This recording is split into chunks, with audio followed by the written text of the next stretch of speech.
ATN Bangla ডিজিটালের সরাসরি সম্প্রচারে আপনাদেরকে স্বাগত জানাচ্ছি। এই মুহূর্তে যুক্ত করেছি রাজধানীর রামপুরা এলাকার রামপুরা যে ব্রিজটি রয়েছে ব্রিজের সামনে থেকে, এবং যেমনটি জানানোর চেষ্টা করছিলাম শেখ হাসিনার সহ ওসমান হাদির যে ঘাতক যারা রয়েছে এবং জুলাই অভ্যুত্থানে যারা খুনি রয়েছে তাদেরকে দেশে ফিরিয়ে আনার দাবিতে যে ভারতীয় হাই কমিশন রয়েছে বাংলাদেশে অবস্থিত, সেই হাই কমিশন ঘেরাওয়ের কর্মসূচি কিন্তু দেওয়া হয়েছে জুলাই ঐক্যের পক্ষ থেকে।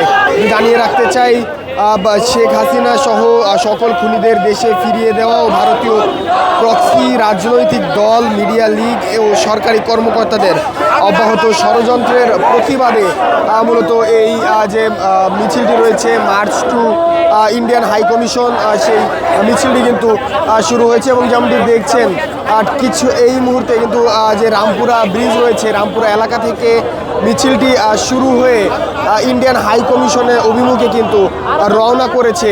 এবং একটু জানিয়ে রাখতে চাই ডাকসুর এবি জোবায়ের এবং মোসাদ্দেক যিনি রয়েছেন তারা কিন্তু এই মিছিলের অগ্রভাগে রয়েছেন এবং মিছিলটি কিন্তু নেতৃত্ব দিচ্ছেন। একটু জানিয়ে রাখতে চাই আজকে কিছুক্ষণ আগেই ভারতীয় ভিসার আবেদনকারী সকলকে কিন্তু সব বন্ধ করে দেওয়া হয়েছে। মূলত নির্বাচনকে সামনে রেখে দেশের যে পরিস্থিতি সেই পরিস্থিতিকে কেন্দ্র করে এই সিদ্ধান্ত নেওয়া হয়েছে বলে জানানো হয়েছে আমাদেরকে। এবং একটু জানিয়ে রাখতে চাই কিছুদিন আগেই কিন্তু যুক্তরাষ্ট্রের হাই কমিশনকে বলা হয়েছিল দেশের নির্বাচনকে সামনে রেখে বাংলাদেশের সকল জনসংযম এবং মিছিল মিটিং এইগুলো থেকে দূরত্ব বজায় রাখতে এবং এগুলো এড়িয়ে চলার নির্দেশনা কিন্তু দেওয়া হয়েছিল। এবং আজকে কিন্তু ভারতীয় হাই কমিশনকে এই নির্দেশ দেওয়া হয়েছে এবং ভারতে আবেদনকারী সব ভিসা কিন্তু বন্ধ করে দেওয়া হয়েছে। একটি বিষয় জানিয়ে রাখতে চাই, যেমনটি দেখছেন ban Indian proxy media, ban Indian political party সহ বিভিন্ন ধরনের প্লে কার্ড হাতে নিয়ে এই রামপুরা যে ব্রিজ রয়েছে রামপুরা ব্রিজ থেকে কিন্তু ইন্ডিয়ান হাই কমিশনের উদ্দেশ্যে রওনা করেছেন জুলাই ঐক্যের যে মিছিলটি রয়েছে। সেই মিছিলটি মূলত যেমনটি বলছিলাম মূলত শেখ হাসিনা সহ জুলাই আন্দোলনের সকল খুনি এবং ওসমান হাদির ঘাতক যারা ইতিমধ্যে ভারতে পালিয়ে রয়েছেন তাদেরকে ফিরিয়ে দেওয়ার যে দাবি, সেই দাবি নিয়ে কিন্তু এই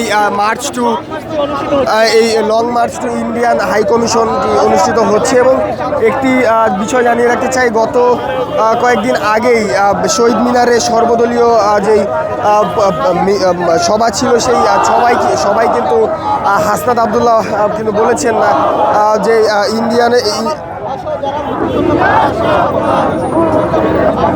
গতকালকের যে 16 ডিসেম্বর গিয়েছে সেই 16 ডিসেম্বরে কিন্তু এনসিপির পক্ষ থেকে কোনো ধরনের বিজয় মিছিল করা হয়নি। মূলত আগ্রাসন বিরোধী যাত্রা নামে একটি মিছিল কিন্তু বের করা হয়েছিল। এবং আমরা দেখেছি মাহমুদুর রহমান আমার দেশের সম্পাদক তিনি কিন্তু বলেছেন যে 25 তারিখের মধ্যে তিনি কিন্তু ওই শহীদ মিনার থেকে হুঁশিয়ারি দিয়েছেন 25 তারিখের মধ্যে ওসমান হাদির ঘাতকদের এবং শেখ হাসিনাকে ফিরিয়ে না দিলে ভারতীয় যে প্রতিষ্ঠানগুলো রয়েছে দেশের মধ্যে সেগুলোতে প্রতিরোধ গড়ে তোলার হুঁশিয়ারি কিন্তু তিনি দিয়েছেন। এবং আমরা দেখেছি গতকালকের পরে আজকে কিন্তু ভারতীয় হাই কমিশন ঘেরাওয়ের করার জন্য এই জুলাই ঐক্যের পক্ষ থেকে এবি জোবায়ের এবং মোসাদ্দেকের নেতৃত্বে তারা কিন্তু মিছিলটি নিয়ে march to Indian high commission অভিমুখে যাচ্ছেন।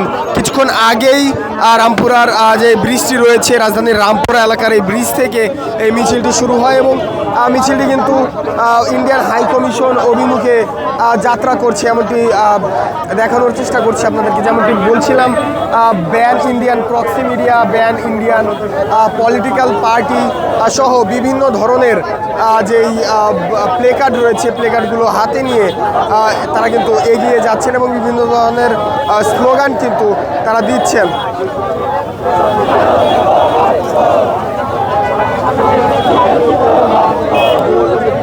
দর্শক এই ছিল কিন্তু আমার কাছে ভারতীয় যে হাই কমিশন রয়েছে, হাই কমিশন মার্চ টু ভারতীয় হাই কমিশনের সর্বশেষ তথ্য রামপুরা ব্রিজ থেকে জানানোর চেষ্টা করছিলাম।